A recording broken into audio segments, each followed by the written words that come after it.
جمال مصطفیٰ یا نظر باقی گلیوں. بسم اللہ الرحمن الرحیم. الحمد للہ رب العالمین والعاقبۃ للمتقین والصلاۃ والسلام علی سید الانبیاء والمرسلین وعلی آلہ واصحابہ وازواجہ واہل بیتہ وذریتہ اجمعین. اعوذ باللہ من الشیطان الرجیم. بسم اللہ الرحمن الرحیم. ان اللہ وملائکتہ یصلون علی النبی یا ایہا الذین آمنوا صلوا علیہ وسلموا تسلیما. اللہم صلی علی محمد النبی الامی وعلی آلہ وسلم. بسم اللہ الرحمن الرحیم. رب اشرح لی صدری ویسر لی امری واحلل عقدۃ من لسانی یفقہوا قولی. بسم اللہ الرحمن الرحیم. وقل جاء الحق وزہق الباطل ان الباطل کان زہوقا. آج ہم اپنا درس نمبر 86 پڑھیں گے. آئیے آغاز کرتے ہیں. بسم اللہ الرحمن الرحیم. پچھلے درس میں ہم نے غزوہ بنی قریظہ کے متعلق پڑھا کہ تمام بنی قریظہ گرفتار کر کے لائے گئے.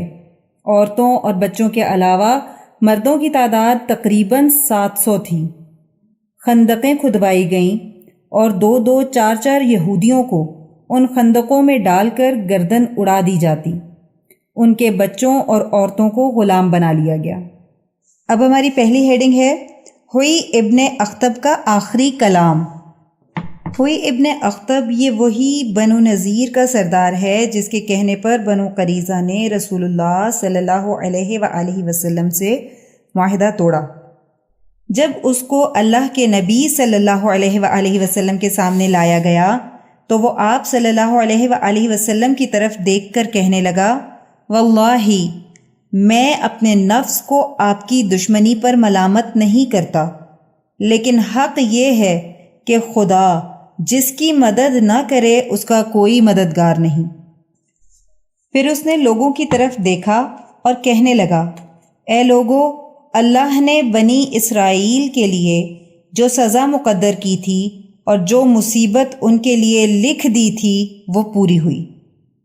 یعنی بنی اسرائیل نے بھی اپنے نبی کی نافرمانی کی تو ہلاک ہوئے، اور آج ہم پر بھی وہ وقت آ گیا ہے. یہ کلام کہہ کر ہوئی ابن اخطب گڑھے میں بیٹھ گیا اور اس کی گردن مار دی گئی. عادت اسلام اور محبوب صلی اللہ علیہ وآلہ وسلم کا عمل. نیکسٹ ہیڈنگ ہماری. بنی قریظہ کے تمام مرد قتل کر دیے گئے، لیکن عورتوں اور بچوں کو چھوڑ دیا گیا. اس کے علاوہ جس کا کسی پر احسان تھا اس کو بھی اس کے احسان کے ضمن میں سزا سے بری کر دیا گیا. جس کی ایک مثال پچھلے درس میں ہم نے پڑھی کہ یہودی زبیر ابن بطا نے حضرت ثابت بن قیس رضی اللہ تعالی عنہ پر کوئی احسان کیا تھا تو حضور صلی اللہ علیہ وآلہ وسلم نے اس کو معافی دینے کا اعلان کیا تھا. اس کے علاوہ یہودی عمر ابن سعدی جس کو حضرت محمد بن مسلمہ رضی اللہ تعالی عنہ حضور صلی اللہ علیہ وآلہ وسلم کی خدمت میں لے آئے اور عرض کی یا رسول اللہ صلی اللہ علیہ وآلہ وسلم، اس نے مجھے ایک بار اپنے گھر میں پناہ دی تھی اور مجھے بچایا تھا. آج بدلہ اتارنے کا دن ہے، میں بھی اس کو پناہ دینا چاہتا ہوں. آپ صلی اللہ علیہ وآلہ وسلم نے فرمایا اگر کسی نے مسلمان کی جان بچائی ہے ہم بھی اس کی جان بخشی کرتے ہیں. اسی طرح ایک نوجوان بچہ تھا بہت خوبصورت. اس کی سفارش کچھ عورتوں نے کی کہ یا رسول اللہ صلی اللہ علیہ وآلہ وسلم، یہ تو ابھی پورا بالغ بھی نہیں ہوا، اس کی بھی جان بخشی کر دیں. آپ صلی اللہ علیہ وآلہ وسلم نے فرمایا اس کو بھی چھوڑ دیا جائے. شان نبوی صلی اللہ علیہ وآلہ وسلم ہے کہ ان دونوں نے کہا ہمیں اب کہیں نہیں جانا، آپ ہمیں کلمہ پڑھا دیں، ہم آپ کی خدمت میں ہی رہیں گے. یہ ہے عادت اسلام اور اسلام کا مزاج. نیکسٹ ہیڈنگ ہے ایک عورت کا قصاص کے بدلے قتل. حضرت اماں عائشہ رضی اللہ تعالی عنہا فرماتی ہیں کہ بنی قریظہ کی عورتوں میں سے ایک عورت تھی، وہ رو رہی تھی کہ اچانک کسی نے اس کا نام لے کر پکارا تو وہ ہنسنے لگی اور کہا، کیا مجھے قتل کرنے کے لیے بلایا ہے؟ جواب ملا، اسلام میں یہ قاعدہ نہیں کہ عورتوں کو قتل کیا جائے۔ پھر وہ عورت کہنے لگی، میں بنو قریظہ قبیلے کی ایک شادی شدہ عورت ہوں۔ جب ہمارا محاصرہ شدت اختیار کر گیا تو میرے شوہر نے مجھ سے کہا، اگر محمد صلی اللہ علیہ وآلہ وسلم نے ہم پر قابو پا لیا تو وہ سب مردوں کو قتل کر دیں گے اور عورتوں کو قیدی بنا لیں گے۔ وہ عورت اپنے شوہر سے کہنے لگی، میں آپ سے محبت کرتی ہوں، آپ نہیں ہوں گے تو میرا جینے کا کیا فائدہ؟ تو اس کا شوہر کہنے لگا، اگر تو اپنی محبت میں سچی ہے تو تجھے بھی مارنے کی ایک تدبیر ہے کہ جو مسلمان یہاں قلعے کی دیوار کے سائے میں بیٹھے ہوئے ہیں تو ان پہ یہ چکی کا پاٹ اٹھا کر گرا دے، ممکن ہے کہ کوئی مارا جائے اور پھر تجھے اس کے قصاص میں قتل کر دیا جائے۔ اس عورت نے وہ پتھر لڑکا دیا۔ اس وقت حضرت خلاد بن سوید رضی اللہ تعالی عنہ وہاں بیٹھے تھے اور وہ پتھر ان کے سر پر لگا اور وہ شہید ہو گئے۔ اس عورت کو اسی وجہ سے قصاص میں قتل کیا گیا۔ حضرت اماں عائشہ رضی اللہ تعالی عنہا فرماتی ہیں کہ مدت گزر گئی مگر میں قصاص میں مارے جانے پر اس کے ہنسنے اور خوش ہونے کو نہ بھول سکی۔ باطل عشق و محبت کی فریب کاریاں اس حد تک پہنچتی ہیں کہ اپنی جان کو قربان کرتے وقت اس پر مسرت اور خوشی کا اظہار کرتی ہے، مگر جسے رسول اللہ صلی اللہ علیہ وآلہ وسلم کا عشق حقیقی نصیب ہو جائے ان کا کیا عالم ہوگا۔ نیکسٹ ہیڈنگ ہے بنو قریظہ کے لیے عبرت ناک سزا اور بین الاقوامی پروپیگنڈا۔ رسول اللہ صلی اللہ علیہ وآلہ وسلم نے بنی قریظہ سے جو معاملہ فرمایا وہ جنگی سیاست اور عرب کے یہودی قبائل کے فساد کو دور کرنے کے لیے انتہائی ضروری تھا۔ ان کے لیے اسی قسم کی عبرت ناک سزا کی ضرورت تھی جس سے عہد شکنی اور غداری کرنے والوں کو ہمیشہ کے لیے سبق مل جائے اور آئندہ کے لیے عبرت حاصل ہو۔ لیکن ہمیشہ کی طرح بنو قریظہ کے متعلق اسلام کے مخالفین نے اعتراض کیا اور اسلام اور مسلمانوں کو بے رحم قرار دیا۔ لیکن ان کے لیے یہ سزا کیوں تجویز کی گئی؟ اس کے پیچھے جو اسباب تھے ان سے بے خبر تھے۔ صورت واقعہ نمبر 1، رسول اللہ صلی اللہ علیہ وآلہ وسلم نے مدینہ منورہ تشریف لا کر ان کے ساتھ دوستانہ معاہدہ کیا جس میں ان کے مذہب کو پوری آزادی دے دی گئی اور جان و مال کی حفاظت کا اقرار کیا گیا۔ نمبر 2، رسول اللہ صلی اللہ علیہ وآلہ وسلم کے مدینہ منورہ تشریف لانے سے پہلے بنو قریظہ بنو نذیر سے رتبے میں کم تھے۔ جب بنو نذیر کا کوئی آدمی بنو قریظہ کے کسی آدمی کو قتل کر دیتا تو اس کو صرف آدھا خون بہا یعنی دیت دینا پڑتی تھی، جبکہ بنو قریظہ کا کوئی آدمی بنو نذیر کے کسی آدمی کو قتل کر دیتا تو اس کو پورا خون بہا ادا کرنا پڑتا تھا۔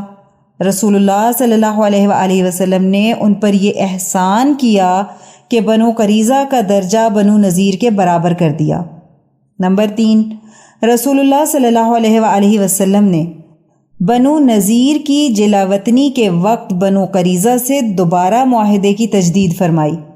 ان سب باتوں کے باوجود بنو قریظہ نے بد عہدی کی اور غزوہ احزاب میں مسلمانوں کے خلاف شریک ہوئے۔ نمبر 4، غزوہ خندق کے دوران ازواج مطہرات رضی اللہ عنہنہ اور دیگر صحابیات رضی اللہ عنہنہ حفاظت کے لیے قلعے میں بھیج دی گئی تھیں۔ بنو قریظہ نے ان کی جاسوسی کر کے ان پر حملہ کرنے کی کوشش کی۔ نمبر 5، ہوئی ابن اخطب جو کہ بنو نذیر کا سردار تھا، جو بغاوت کے جرم میں جلا وطن کر دیا گیا تھا، اسی نے تمام عرب قبائل کو بھڑکایا اور غزوہ خندق کا سبب بنا۔ بنو قریظہ اسی کو اپنے ساتھ لائے۔ ان حالات میں بنی قریظہ کے ساتھ اور کیا سلوک کیا جاتا؟ اگر محمد عربی صلی اللہ علیہ وآلہ وسلم بنی قریظہ کو ان کی اس بدعہدی کی سزا دیے بغیر چھوڑ دیتے تو جزیرۃ العرب میں اسلام کی بقا مشکل تھی۔ حضرت سعد بن معاذ رضی اللہ تعالی عنہ کے لیے مشکل فیصلہ۔ نیکسٹ ہیڈنگ، بنو قریظہ قبیلہ اوس کے حلیف تھے اور حضرت سعد رضی اللہ تعالی عنہ قبیلہ اوس کے سردار تھے۔ قبیلہ اوس نے حضرت سعد رضی اللہ تعالیٰ عنہ سے سفارش کی کہ آپ بنو قریظہ کے معاملے میں بہتر فیصلہ فرمائیے گا، کیونکہ ان کے حلیفوں کی موت و حیات کا مسئلہ تھا۔ لیکن حضرت سعد بن معاذ رضی اللہ تعالیٰ عنہ جانتے تھے کہ یہ بغل میں بیٹھا دشمن ہے، یہ کسی وقت بھی دوبارہ حملہ آور ہو سکتا ہے۔ اسی لیے انہوں نے یہ فیصلہ کیا کہ ان کو ایسی عبرت ناک سزا دی جائے کہ عرب کے قبائل اور خاص کر یہود کسی قسم کی غداری کرنے سے پہلے بار بار سوچنے پر مجبور ہو جائیں اور ایسا برا انجام اپنی آنکھوں سے دیکھنے کے بعد جان لیں کہ محمد صلی اللہ علیہ وآلہ وسلم اپنے فیصلے نافذ کرنے کی طاقت رکھتے ہیں۔ بنو قریظہ کے خاتمے سے ایک فائدہ یہ بھی ہوا کہ نفاق کا زور ٹوٹا اور منافقین کی سرگرمیاں سست پڑ گئیں، اور ان کی طرف سے کوئی شدت والی بات ظاہر نہ ہوئی جو رسول اللہ صلی اللہ علیہ وآلہ وسلم اور صحابہ رضی اللہ عنہم کے فیصلے کے خلاف ہو۔ آج ہم بس یہیں تک پڑھیں گے، کل انشاءاللہ اسی درس کا اگلا حصہ غزوہ بنی لحیان پڑھیں گے۔ آئیے دعا کر لیتے ہیں۔ اللہم صلی علی محمد النبی الامی وعلی آلہ وسلم۔ اے اللہ، ہماری اس ادنا سی کوشش کو قبول و منظور فرما لیں اور اس کو ہماری بخشش کا ذریعہ بنا دیں، اس کو قیامت تک امت کے لیے ہدایت اور عشق نبی صلی اللہ علیہ وآلہ وسلم کا ذریعہ بنا دیں۔ اے اللہ، جو کچھ پڑھا سنا اس کا ثواب سب سے پہلے اپنے آقا کریم صلی اللہ علیہ وآلہ وسلم کی بارگاہ عالیہ میں تحفتاً ہدیتاً نذرانتاً محبتاً عقیدتاً پیش کرتے ہیں، قبول و منظور فرما لیں۔ نبی کریم صلی اللہ علیہ وآلہ وسلم کی برکت اور وسیلہ جمیلہ سے اس کا ثواب تمام انبیاء کرام، خلفائے راشدین، امہات المؤمنین، اہل بیت اطہار، صحابہ کرام، صحابیات، بزرگان دین، اولیاء اللہ، شہداء، صدیقین، صالحین، مؤمنین، مؤمنات، مسلمین، مسلمات کو پیش کرتے ہیں، قبول و منظور فرما لیں۔ الہی، اس کا ثواب سلسلہ قاسمیہ، عزیزیہ، نقشبندیہ، مجددیہ کے تمام بزرگان، بالخصوص شیخ الاولیاء حضرت مولانا مہر محمد صاحب رحمۃ اللہ علیہ، شیخ الحدیث حضرت مولانا عبدالحکیم صاحب رحمۃ اللہ علیہ، اور شیخ الاسلام حضرت مولانا محمد عبدالعلیم قاسمی صاحب رحمۃ اللہ علیہ کو پہنچا دیں، اور ہمارے بزرگان کے بلند درجات کو اور بھی زیادہ بلند فرما دیں اور ان پر اپنی رحمت خاصہ کا نزول فرما دیں۔ یا اللہ، ہمارے مرشد گرامی حضرت شیخ عزیز القاسمی حکیمی مہروی نقشبندی مجددی دامت برکاتہم العالیہ پر اپنا خاص فضل اور خانقاہ اور مدرسے پر اپنا خصوصی کرم فرما دیں اور انہیں امت کے لیے ہدایت و شفا کا ذریعہ بنا دیں۔ آمین بحرمت سید المرسلین صلی اللہ علیہ وآلہ وسلم۔